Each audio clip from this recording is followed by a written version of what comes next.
You've seen Rick and Morty. You know the episode where he goes, "Don't touch me, you will die instantly." And there is no afterlife. It'll just go black, and the agent touches him and immediately just drops to the floor, dies, and they go, "What was that?" He goes, "Death? What kind? Instant?" It's like that's what a deterrent is called. He's like, "Could you not just knock him out?"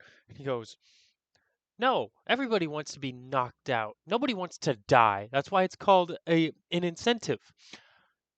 So, that being said, China took that to the extreme.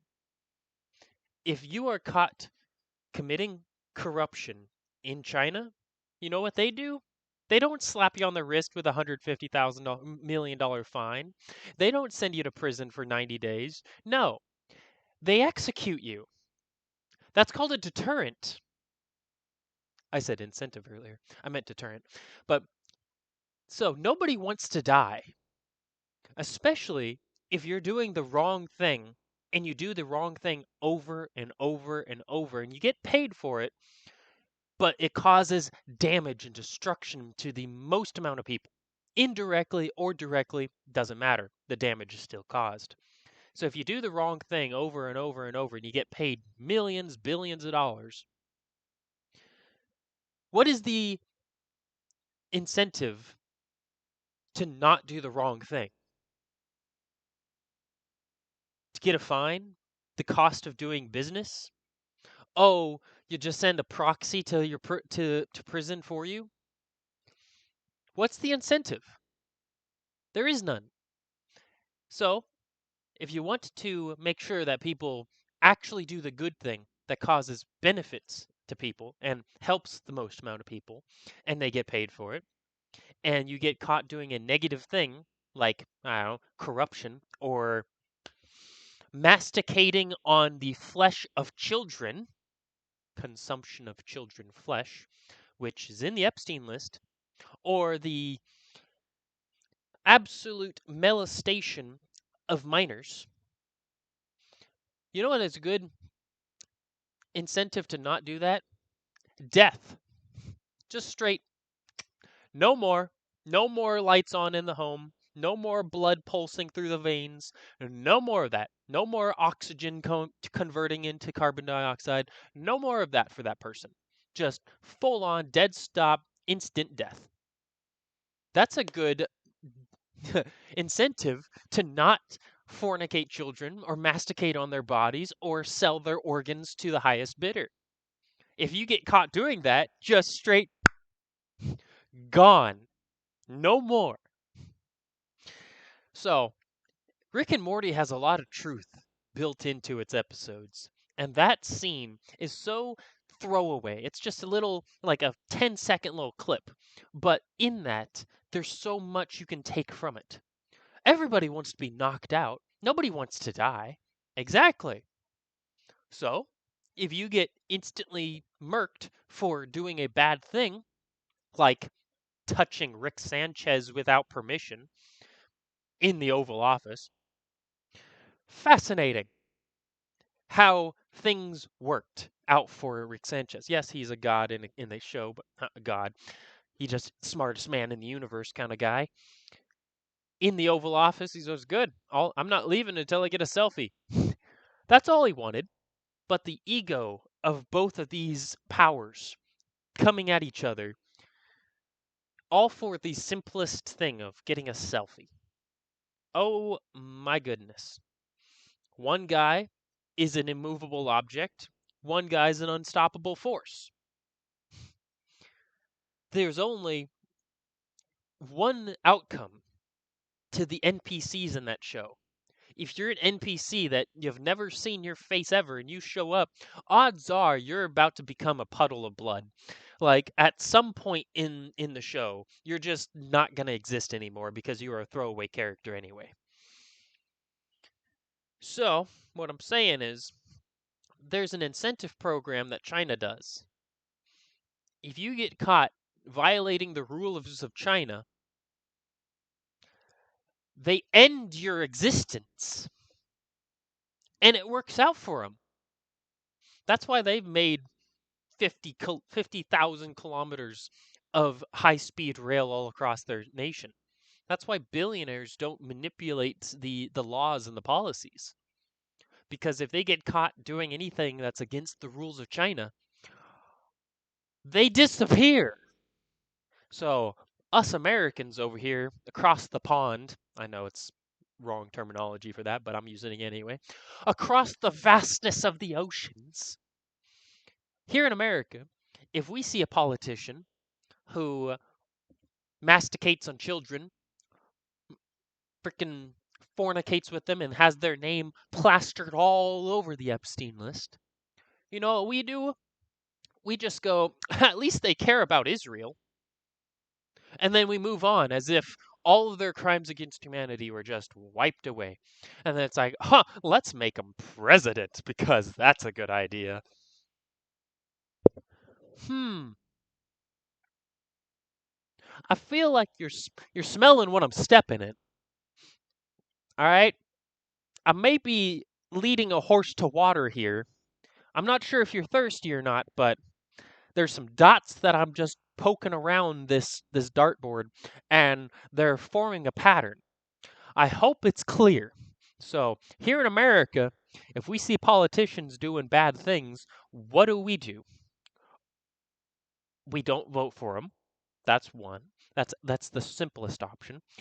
Two, mob rule, which has worked every single time it has happened in all of human history. If there was an oppressing force, there was the people that rose up against the oppressive force. Mob rule freaking made sure that their head and their body unmet each other.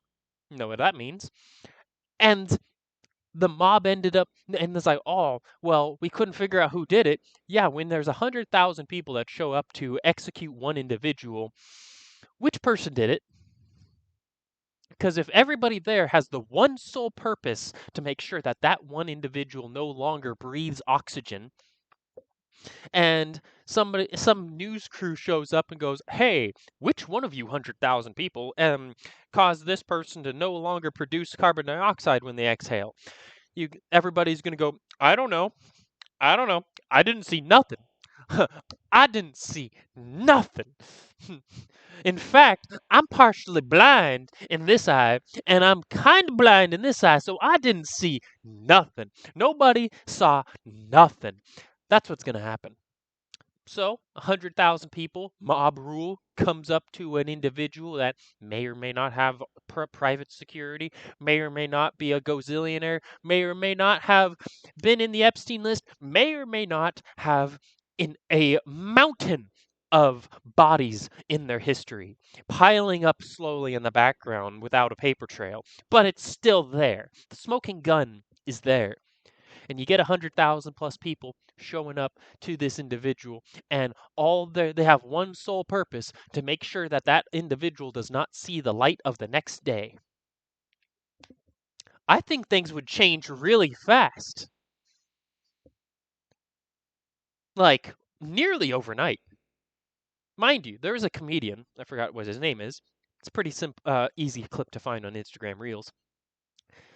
This comedian, he says, if all we do is keep the current homicide rate, not plus, not minus, just maintain it at where it is, but point those homicides in the right direction at the right individuals, it'll only take us about 2 weeks to make sure that all the ruling class are gone.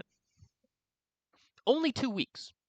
And after the first week, 50% of the job being done, the other half will finally, hopefully, get the picture slapped into their face to realize what the problem is. So maybe it takes the whole 2 weeks. And if something happens, guess what's going to happen? The majority of people are going to go, wow, another gazillion is off the list. Cool. Next. All right. Which is the. And, oh, look at that. Mob rule wins again. Another one off the list. Ha! Wow. No wonder the government is trying to make sure that the Epstein listers are not public information. Because if they were, the public would just walk up to them and be like, your head is now detached. Your head is now detached. Your head has a hole in it. Cool. That works great for us. Next, we will make this thing an assembly line of efficiency to make sure that the ruling class no longer has a cup of water to rule over. That kind of level of mob mentality. Everybody wants to be knocked out. Nobody wants to die. So after enough patterns are formatted is not a word, but I'm going to use it anyway. Formatted, guess what's going to happen? Eventually, hopefully, the message, this intangible message, gets into the thick ass skull of the ruling class and the elites and the Epstein listers. Maybe the message gets into their thick skull of, hey, stop your global pedophile ring, or else the masses will rise up against you in particular. All righty then. I think my message has been very well clear. And also, if you follow the money in everything, from the local politician all the way up to the global politicians, if you follow the money, it always reverts back to one group of people every single time. Yes, the billionaires. I'm always talking about the billionaires. The billionaires cause a lot of damage. But those billionaires always have a dual citizenship with that one. You know the one. It's the one that's the little itty bitty state the size of New Jersey, right smack dab in the Middle East, right over on the coast. That little state from 1948 that was created by the Rockefellers, who happened to be in the Epstein list as well. That little state just happens to be involved with everybody, from the Mossad agents to the CIA, and now just recently our freaking United States government and military and the intelligence of the Mossad just happens to co-mingle and say, oh, we're doing this because we're friends, we're allies, and not the fact that Mossad has us blackmailed at every single level all throughout the government, and that if we do not continuously give them $300 billion of taxpayer money every single year, then they will expose every single one of us if we do not comply to the whims and wishes of everything that Benny Netanyahu ever wanted all the time, every single time. Or guess what? They will be no more. Nobody wants, everybody wants to be knocked out. Nobody wants to die.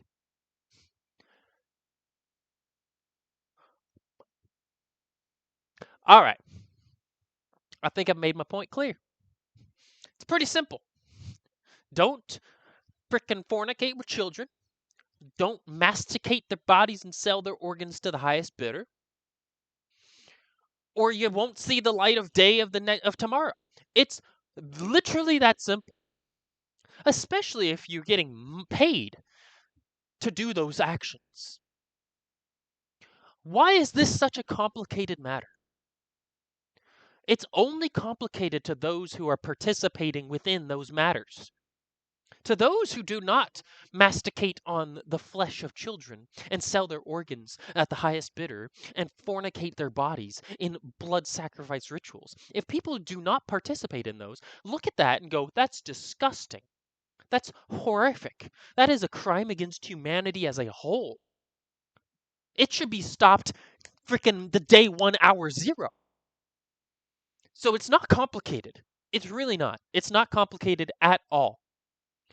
So why is it that we have news people spreading their I support Israel message every single time these kind of conversations are brought up? They immediately play the defense. Oh, he doesn't know any better. Oh, he didn't know any better. You're a billionaire.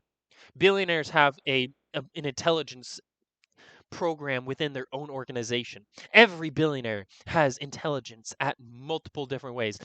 Some billionaires have better intelligences than the central agencies of intelligence gatherings.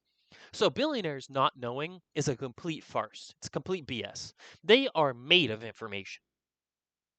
So when they play the defensive game, he didn't know any better. He never even met the man.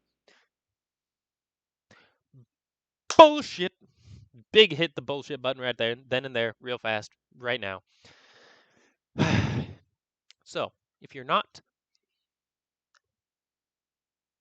in that group and you see the actions of that group and you go, it's just reviling, just awful. And then you see the people who are either being paid directly, indirectly, or playing the defense for that group. It's really easy to find out. Why are you defending these people? Why are you being paid to defend these people?